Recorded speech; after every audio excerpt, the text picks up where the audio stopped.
началото на днешното заседание на Общинския съвет констатирах, че спрямо Общински съветници се прилага двоен стандарт от страна на кмета и на кметската администрация.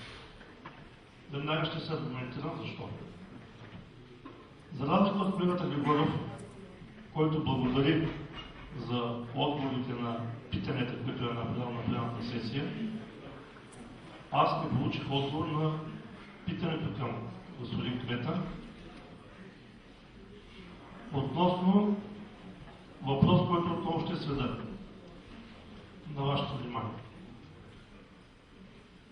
В случая с експлоатацията на басейн Приморски, кои са отговорните лица от кметската администрация за пропуснатите ползи от несъбрани наеми за над 40 000 лева в продължение на 2 години?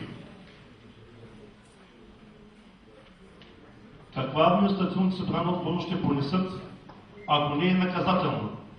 Тъй като, пак повтарям, тук става въпрос за престъпна безстопанственост. Гласувах против, защото най-малкото е смешно, поне за мен, на територията на град Варна и на община Варна да се закриват детски градини. Другото, което искам да кажа и което прави отново впечатление, и най-накрая някой трябва да го каже пред колегите общински съветници, че прави впечатление това плаващо мнозинство в Общинския съвет. Доктор Стане, с цялото уважение към него, като капитан Планета, прилита от мястото си до трибуната да запушва, за мен е доктор, да запушва пробойни. Колежката Гърдева, като жената Котка, след него защитава интересите в Чайка. Всички знаят защо защитава интересите в Чайка.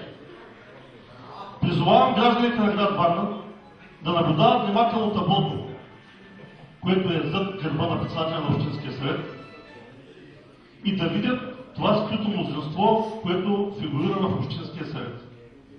И тук решенията съм убеден, че на половината от колегите от политическа партия ГЕРБ гласуват, защото са дисциплинирани, а не гласуват по съвест. Благодаря.